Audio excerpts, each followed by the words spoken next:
एक दफा का जिक्र है कि एक घने और धुंधले बांस के जंगल के बीचों बीच जिन नाम का एक लड़का रहता था, जो हमेशा इस कहानी से मुतासिर होता था जिसमें एक जादुई पांडा का जिक्र था जो बात कर सकता था। इसके गांव के बुजुर्ग अक्सर इस पांडा के बारे में बात करते थे और इसे बाऊ कहते थे, जो जंगल का मुहाफिज था। लेकिन बरसों से किसी ने बाऊ को नहीं देखा था और बहुत से लोग उसे एक अफसाना समझते थे। जिन जो के बहुत तजस्सुस और जस्तजू का मालिक था ने बाऊ को ढूंढने का इरादा कर लिया। एक दिन अपने छोटे से बेग और पुख्ता इरादे के साथ जिन जंगल की गहराइयों में निकल पड़ा। ऊंचे बांस के दरख्त हवा में आहिस्तगी से झूम रहे थे और उनके साए जिन के हर कदम के साथ रक्स करते महसूस होते थे। कई घंटों की मुसाफत के बाद जिन थक गया और एक छोटे से खूबसूरत तालाब के किनारे आराम करने बैठ गया। वो अभी नींद में जाने ही वाला था कि इसे पीछे से हल्की सी आहट सुनाई दी। इसने आहिस्ता से मुड़कर देखा और उसके दिल की धड़कन तेज हो गई।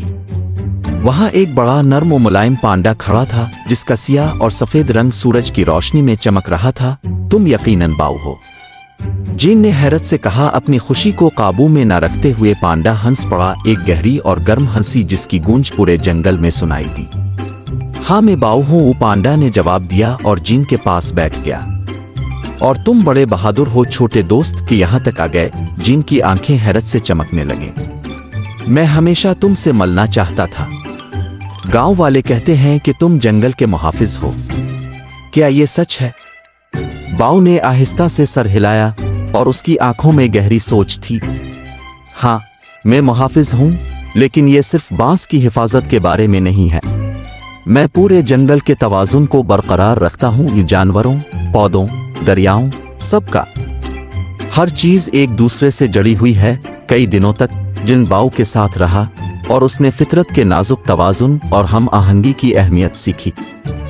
जिन ने दरियाफ्त किया कि बांस का जंगल जादुई है क्योंकि ये मेहरबानी, समझदारी और दोस्ती पर परवान चढ़ता है। हर बांस का एक किस्सा था और हुआ कि हर सरसराहट माजी की सरगोशी थी। लेकिन सब कुछ ठीक नहीं था। जिन ने देखा कि जंगल के कुछ हिस्से मुरझा रहे हैं। बांस के पत्ते पीले हो चुके थे और जानवर बेचैन हो रहे थे।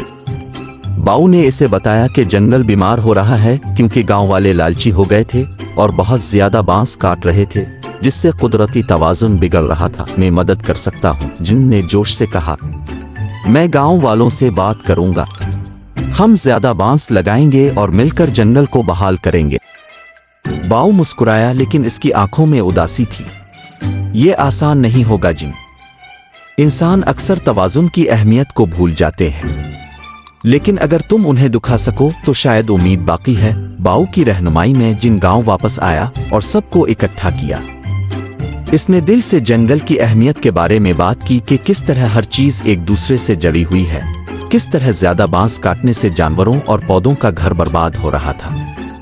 शुरू में गांव वाले शकूक में मुब्तला थे, लेकिन जिन की खुलूस और बाऊ से हासिल करदा हिकमत ने उनके दिलों को छू लिया।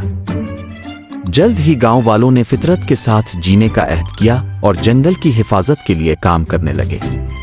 उन्होंने नया बांस लगाया, जानवरों के लिए महफूज इलाके बनाए और इस बात को यकीनी बनाया कि वो जंगल से सिर्फ इतना लें जितना जरूरत हो। मौसम बदलते रहे और बांस का जंगल दोबारा सरसब्ज और शादाब हो गया। पत्ते हरे भरे हो गए, दरिया साफ बहने लगे और जानवर आजादाना घूमने लगे। और कभी कभार जिन फिर से जंगल के दिल में बाऊ से मिलने आता, इस पांडा से जो इसका दोस्त और रहनुमा बन गया था। एक दिन जब जिन और बाऊ इसी पुरसुकून तालाब के किनारे बैठे थे जहां उनकी पहली मुलाकात हुई थी, बाऊ ने जिन की तरफ मुड़कर कहा, तुम एक सच्चे मुहाफिज बन चुके हो जिन। जब हम मिले थे तभी मुझे मालूम था कि तुम जंगल को बहाल करने में मदद करोगे। जिन ने पांडा की तरफ देखते हुए फख्र महसूस किया। मैं ये सब तुम्हारे बगैर नहीं कर सकता था बाऊ। पांडा फिर से हंस पड़ा, इसकी आंखें चमकने लगे। शायद, लेकिन याद रखो ये तुम्हारी बहादुरी और तुम्हारा दिल था जिसने तुम्हें यहां तक पहुंचाया।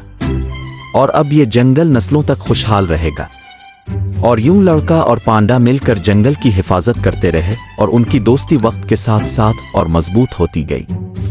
गांव वाले भी फितरत के साथ हम आहंग होकर रहने लगे और बांस का जादुई जंगल हमेशा के लिए हैरत और खूबसूरती का मकाम बन गया। If you like this the story, then like, share and subscribe.